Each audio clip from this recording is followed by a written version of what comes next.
Good morning. It is March 17th, 2024. This is episode 109 of the Paul Green Comedy PaulCast, a podcast by a dreamer for dreamers out there. Stand-up comedian, actor, and improviser Paul Green coming to you.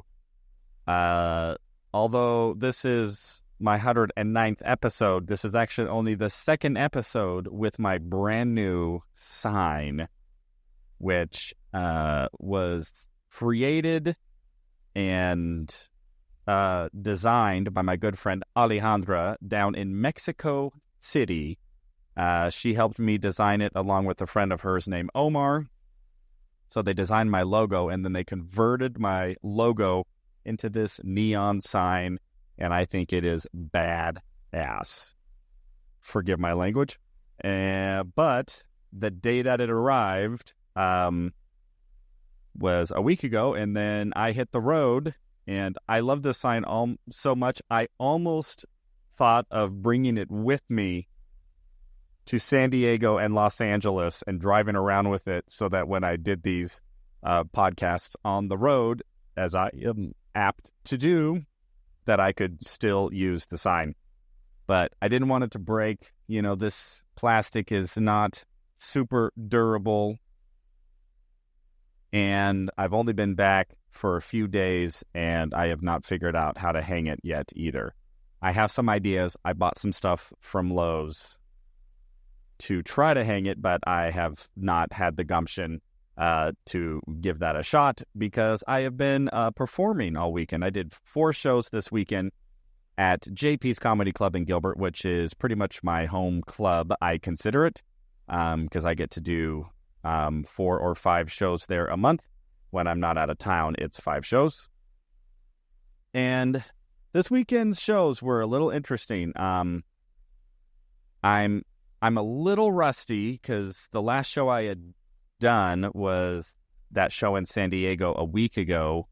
But that show I totally riffed. It was 100% improvised. It was at this karate or martial arts dojo, and there was just enough stuff for me to riff about in the dojo that I never got to material. And it was the type of thing to where I started to generate like my own callbacks, sort of my own shared knowledge with the audience. So then as I kept progressing, I was then able to like start calling back things I had done earlier. And it's really fun. It's really fun to craft a set that way, to just go in there and just start calling out what you see and just making jokes with whatever comes to mind.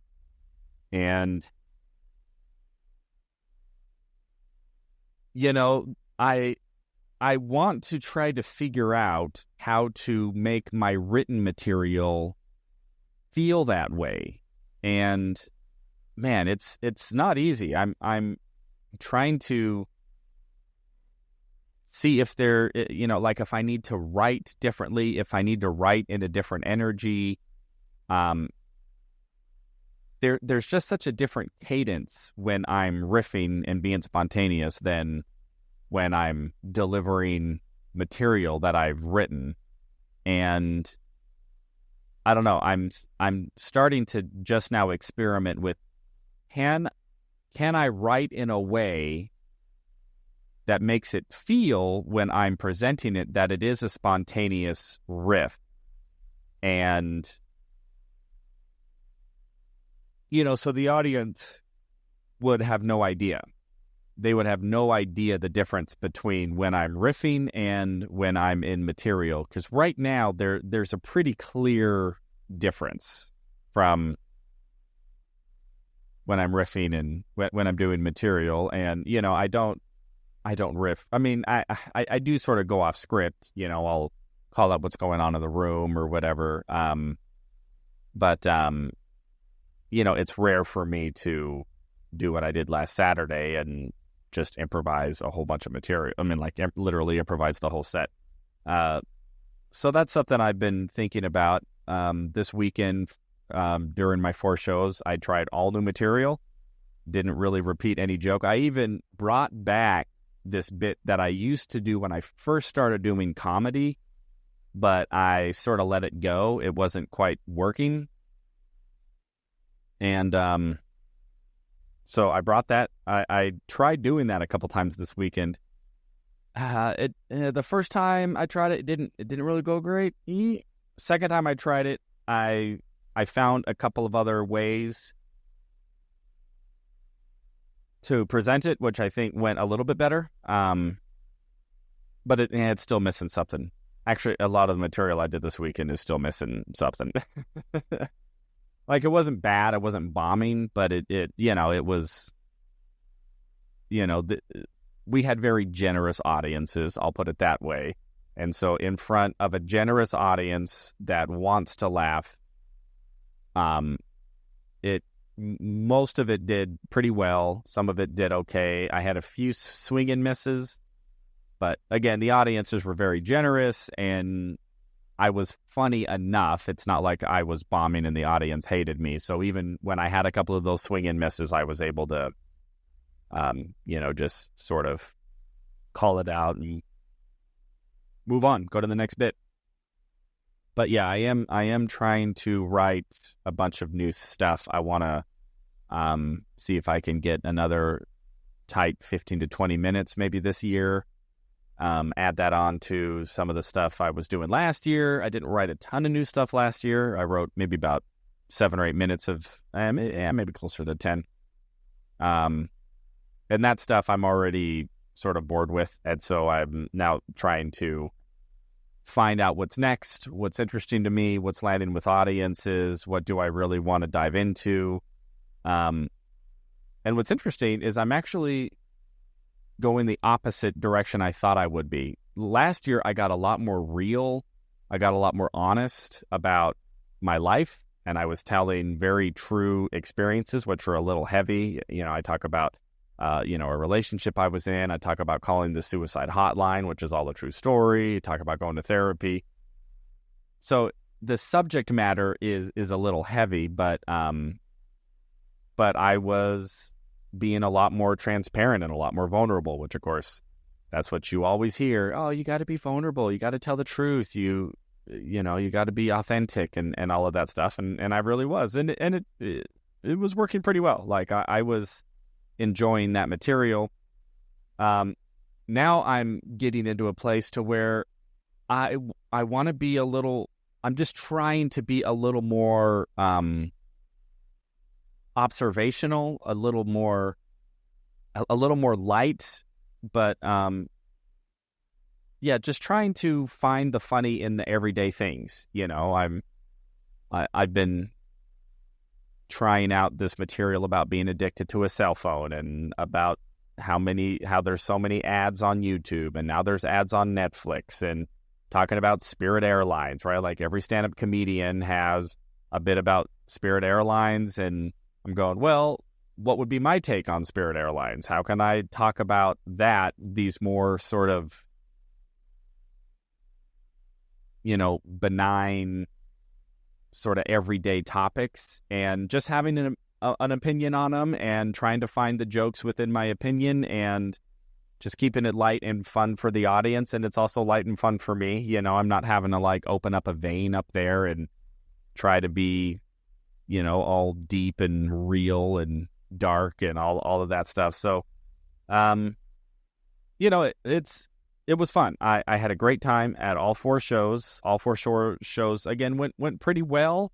I wasn't killing. I wasn't slaying the room. There were other comics on the shows who did much better, but it's not like I did bad.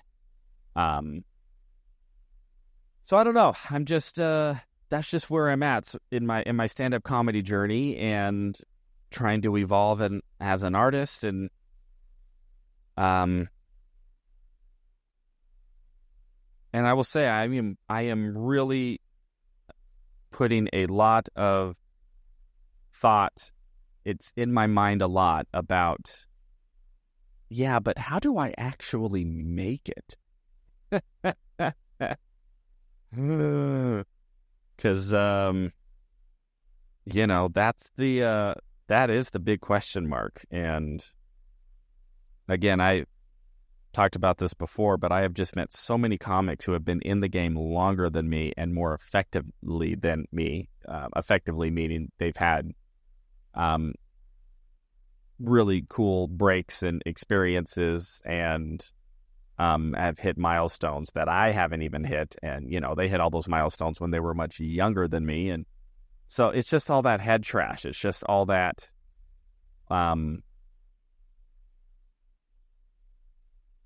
whatever my dream is, it's not feasible because of X, Y, and Z. And so it requires more willpower, again, when confronted with contrary evidence, like, comedians who have been in the game longer than me, are older than me, but have been in it much longer, have had incredible experiences, and even they haven't, quote unquote, made it, and yet they're still out doing what I'm doing, which is pursuing the dream and trying to find a way to make it work. And and it's challenging because I think every comedian more or less wants the same thing, which is at least the capacity to have a fan base significant enough to really be successful, to make a living, make a career, make a life out of stand-up comedy. And the more that I'm in this game, the more that I realize actually how tremendously rare that is.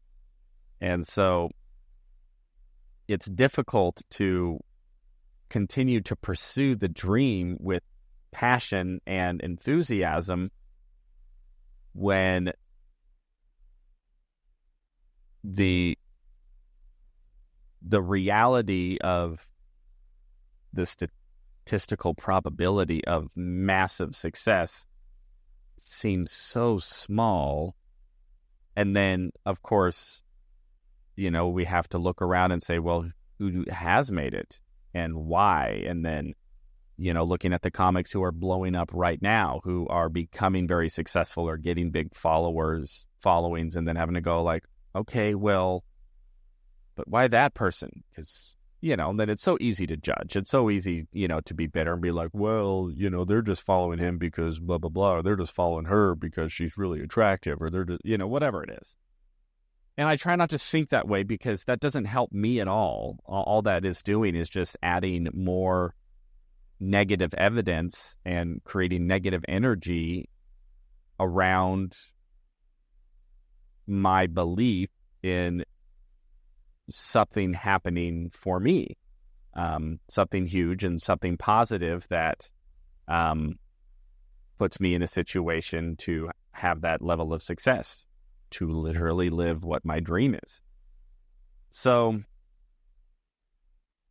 that's just what I'm dealing with. And I think what any dreamer deals with. And I was texting a friend about it tonight, and she said, at the end of the day, you just have to listen to yourself. If it's time to quit, it's not in your heart anymore, then you'll know. But if there's still something in you that is driving you and speaking to you and resonating with you to stay in this game, then you owe it to yourself to do it, and you have to ignore everything else. And that resonated with me, and I appreciated that because that is so true. And I have found myself more and more, especially in these last couple of years, becoming far more concerned and far more interested and far more trusting of my own inner voice, and really just learning to hone in to myself and my connection to the divine, who or whatever that is, and trying my best to drown out any other influence that I know is not actually any influence that I don't actually feel has my best interest in mind. And it's kind of a sobering thought to just be like, well, why would anybody give me advice? Or why would anybody try to influence me one way or another if it does not in some way benefit them first, or maybe not first, but benefit them either directly or indirectly. And so, I'm not trying to be all cynical, because I have many people in my life who I feel are genuinely altruistic in their desire to help and support me. And I'm very grateful for that. And I think it's just a matter of also acknowledging that there are going to be people in our lives whose intentions are not for our own individual best interest. Their influence is trying to benefit them, and maybe even try to benefit them at the expense of what's in your best interest. And that's just something that I've witnessed, I've experienced recently, and it's just something to be aware of. And I really try not to be cynical, because I don't think cynicism helps. So, or bitter or whiny, or, we were talking tonight in the green room with the other comics about how common it is for stand-up comedians to go into Facebook communities, like comedian and comic Facebook communities, and complain about bookers, and to complain about clubs, and to complain about, we should get paid more, and blah, blah, blah, blah, blah. And I mean, and fair enough, but I'm just sitting there going, has that ever gotten a comic paid? Has there ever been a booker who's like, that comic complained about me in a Facebook group, maybe I should call them up and give them some more money? If anything, that booker's going to go, I'm never booking that comic again. I mean, it's a sad reality, but the reality is comedy is a incredibly saturated industry. There are probably 10x more comics for every decent comedy stage in the world. I mean, if there is a comedy spot that pays, has a good audience, the number of those types of shows and those types of comedy spots is drastically outweighed, probably 100x, maybe even 1,000x of comics who would be willing to take that spot. Now, maybe they aren't really the best fit for it, or maybe they aren't funny enough for it, but there are plenty of comics who think they're funnier than they really are. And if a booker said, hey, I've got this spot at my club on a Friday night, it pays $200, it pays $300, it pays $100. So many comics, if they had the opportunity, would take that gig, whether they're prepared for it or not. And if they're not prepared for it, then they would just get up there and be as funny as they possibly can. And the crowd would go like, oh, that person wasn't very funny. And, I've probably been that comic, sometime in my career, maybe a few times, where, I was the comic who got the spot on the show that maybe I wasn't quite up to par for. And unfortunately, an audience had to sit through maybe who wasn't the funniest comic who could have done that spot, or who would have been happy to do that spot, but for whatever reason, I got it. So it's just fascinating to me, though, how much comics complain. And I do realize the irony that I'm also complaining now about comics who complain. So here we go. But this just all circles around to, the reality that it is a saturated industry, and to set yourself apart from the crowd and the other 10,000 comics within a 100-mile radius of me, or however many there are. I don't know. I mean, if you include LA, there's probably, there's thousands and thousands of people who have bestowed upon themselves the title of comedian. And so, again, trying to find a way to really make that work, and to become so undeniable in your comedy that there's an audience who wants to pay to see you. And that's the missing link. That is the holy grail, at least as far as I'm concerned. And that's not to say that there aren't comics out there who, maybe don't have a draw, who maybe aren't famous, who have found a way to make a living at it, either through, like very rigorous cruise ship tours or casino tours or military tours or, whatever. But that's not my dream. That's not what I'm going for. And so I'm constantly having to think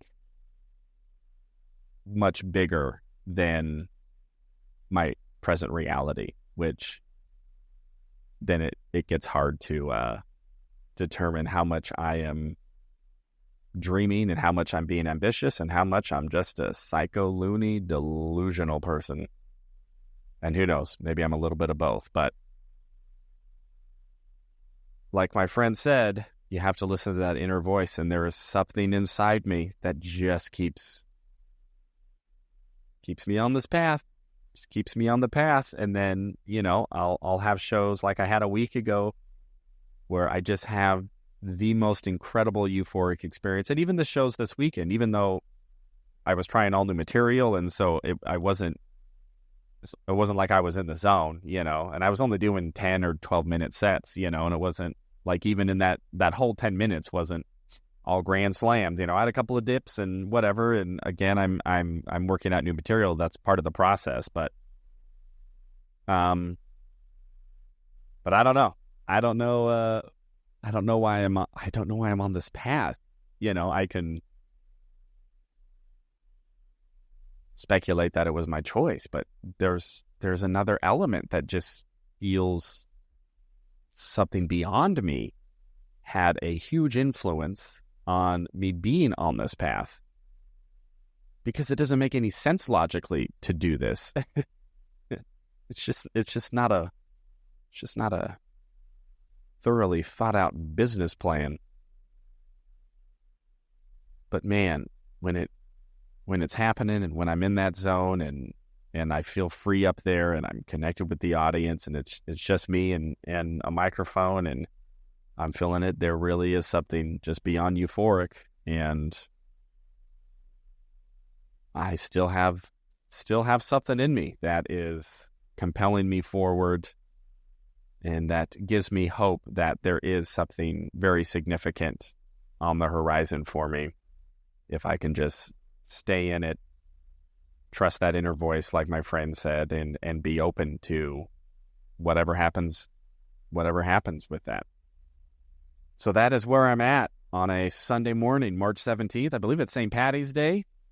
And I hope all of you are doing well, that you are finding the courage to follow your inner voice and to move forward with your dreams, even despite evidence to the contrary. And hey, if your inner voice says, hey, this is probably, you probably just don't have this in you anymore. Maybe it's time to find a new dream that speaks to you. I say, hey, go for that. I don't view that as a failure. I view that as a pivot, and we all have to make pivots in life. I'm just at a stage in my life where it's kind of the opposite. Like intellectually, I'm just going, yeah, I don't see how this could possibly work out for a guy like me. But that inner voice is going, stay in it. Stay in it. So that's where I'm at on episode 109 of the Paul Green Comedy PaulCast. And I love all of you so much. I hope your dreams are going well, and I hope you're enjoying your journey, and I will chat with you all tomorrow.